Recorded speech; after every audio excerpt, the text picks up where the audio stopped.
नमस्कार दोस्तों। महात्मा बुद्ध के जीवन काल में प्रचलित एक ज्ञानवर्धक कहानी मैं आपको सुनाने जा रही हूँ। सालों पहले गुमथा गांव में रहने वाला एक किसान काफ़ी दुखी था। वो अपनी जीवन की छोटी छोटी परेशानियों को लेकर उदास रहता था और अपने दुख के बारे में लोगों को बताता फिरता था। एक दिन उसे किसी ने सलाह दी कि तुम गौतम बुद्ध के पास चले जाओ, वे तुम्हारी समस्याओं का कोई ना कोई हल जरूर निकाल देंगे। उस व्यक्ति की बात सुनते ही दूसरे दिन वो किसान सीधे महात्मा बुद्ध के पास पहुंच गया। गौतम बुद्ध के पास पहुंचकर उन्होंने प्रणाम करते हुए उसे बताया कि मैं एक किसान हूँ और मैं खेती करके जीवन यापन करता हूँ। मैं यहाँ अपनी समस्याओं का समाधान लेने के लिए आया हूँ। दरअसल कई बार हमारी फसल अच्छी होती है तो कभी बिल्कुल भी नहीं होती। इससे मैं बहुत परेशान हो जाता हूँ। इतना कहने के बाद किसान ने आगे कहा कि मेरी पत्नी है और वो मुझसे बेहद प्रेम करती है, पर कभी कभी वो मुझे बहुत परेशान करती है। उससे मैं तंग आ गया हूँ और कभी कभी लगता है कि अगर वो मेरे जीवन में नहीं आती तो मैं कितने अच्छे से रहता। इस तरह वह अपनी सारी परेशानियां महात्मा बुद्ध को सुनाता रहा और वो उसकी बातें सुनते रहे। जब तक किसान बात पूरी करता, महात्मा बुद्ध उसकी बात सुनते रहते। अब किसान की बातें सुनते सुनते महात्मा बुद्ध उसे देख रहे थे। तभी किसान बोलता है कि मेरा एक बच्चा भी है। वो है तो काफ़ी अच्छा, पर कई बार मुझे परेशान करता है और मेरा कहना नहीं मानता। उसके ऐसे व्यवहार से मुझे लगता है कि वो मेरा बच्चा नहीं है। ऐसा कहते हुए किसान अपनी सारी परेशानियों को बताता गया। इस तरह किसान ने अपने जीवन का सब कुछ जो उसे सताता था महात्मा बुद्ध को बता दिया। अब किसान के पास उन्हें बताने के लिए कुछ भी नहीं बचा और उसका मन काफ़ी हल्का हो गया। महात्मा बुद्ध से सब कुछ कहने के बाद वो उनसे अपनी परेशानियों के समाधान की उम्मीद लगाए बैठा था। काफ़ी देर तक गौतम बुद्ध के जवाब का इंतजार करने के बाद बेसब्र होकर किसान ने ऊंची आवाज में महात्मा बुद्ध से पूछा, क्या आप मेरी समस्याओं को लेकर कुछ नहीं कहेंगे?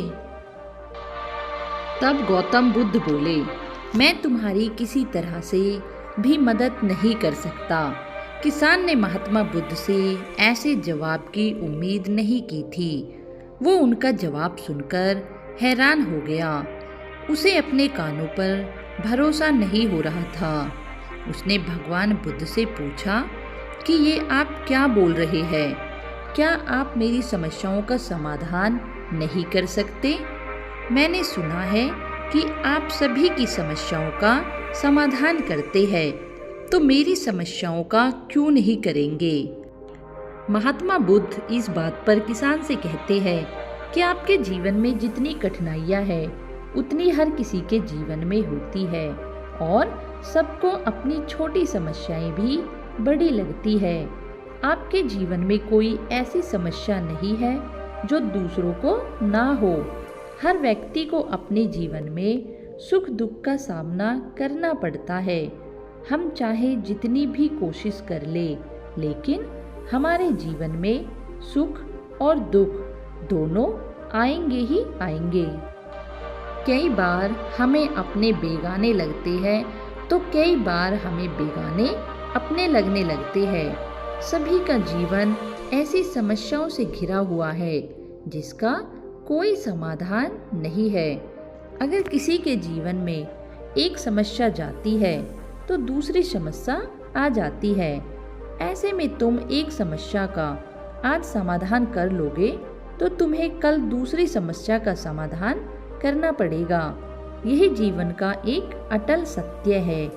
बुद्ध की बातें सुनकर किसान को गुस्सा आ जाता है और वो उन्हें बोलता है कि लोग आपको महात्मा कहते हैं। मैंने लोगों से यह भी सुना है कि आप सबकी परेशानी दूर करते हैं, पर मेरी समस्या का निवारण करने के बजाय आप मुझे फिजूल की बातें बता रहे हैं। मैं आपके पास बहुत उम्मीद लेकर आया था, पर अब मुझे लग रहा है कि आपके पास मेरा आना व्यर्थ हुआ। मैंने जो भी आपके बारे में सुना था वो सब झूठ है। महात्मा बुद्ध को इतना कहकर किसान वहाँ से जाने लगता है। तभी महात्मा बुद्ध कहते हैं कि तुमने जो समस्याएं बताई है उनका मैं समाधान नहीं कर सकता, पर मैं तुम्हारी दूसरी परेशानी का निवारण कर सकता हूँ। बुद्ध की बातें सुनकर किसान हैरान हो गया और बुद्ध से कहता है कि मैंने जो समस्या बताई है उसके अलावा मुझे कोई और समस्या नहीं है, और है भी तो मुझे उसका ज्ञान क्यों नहीं है। बुद्ध उनसे कहते हैं कि आपकी समस्या यह है कि आप नहीं चाहते हैं कि आपके जीवन में किसी तरह की समस्या हो। खुद को किसी तरह की समस्या ना हो, यह सोच रखना ही दूसरी समस्या का कारण बनता है। आपको यह स्वीकार कर लेना चाहिए कि हर व्यक्ति के जीवन में किसी न किसी तरह की समस्या होती है। ये सोचना छोड़ दो कि आप उस दुनिया के सबसे दुखी इंसान हैं। आपको अपने आसपास के लोगों को देखना चाहिए, क्योंकि बाकी लोग भी किसी न किसी चीज से परेशान और दुखी है। जीवन में सुख और दुख आकर ही रहेंगे, उसे कोई नहीं बदल सकता। बस तुम्हें दोनों ही स्थिति में खुद को काबू रखना होगा। इससे दुख का असर तुम पर ज़्यादा नहीं होगा। ऐसे में तुम्हें यह सोचना छोड़ना होगा कि तुम्हारे जीवन में समस्या ना हो, तभी तुम हर समस्या का आसानी से सामना कर पाओगे। बुद्ध की बातें सुनकर किसान उनके पैरों पर गिर गया और उनसे माफ़ी मांगने लगा। वो समझ चुका था कि महात्मा बुद्ध उससे क्या कहना चाह रहे हैं। दोस्तों, आज इस कहानी से हमें यह सीख मिलती है कि हमें अपनी छोटी छोटी परेशानियों के लिए किसी से शिकायत नहीं करनी चाहिए, बल्कि उन परेशानियों का खुद से सामना करना चाहिए, क्योंकि हमारा पूरा जीवन समस्याओं से भरा होता है। हम कब तक दूसरों के सामने अपनी समस्याओं को लेकर गिड़गिड़ाते रहेंगे। हमें हर समस्या का समाधान खुद ही करना होगा। दोस्तों, यदि हमारी आज की कहानी आपको पसंद आए तो कृपया हमारे चैनल को लाइक एंड सब्सक्राइब अवश्य करें, ताकि हम रोज आपके लिए ऐसी कहानियाँ लेकर आते रहे। आप सभी का बहुत बहुत धन्यवाद, जो अपना कीमती समय निकालकर हमारी कहानी को ध्यानपूर्वक सुना।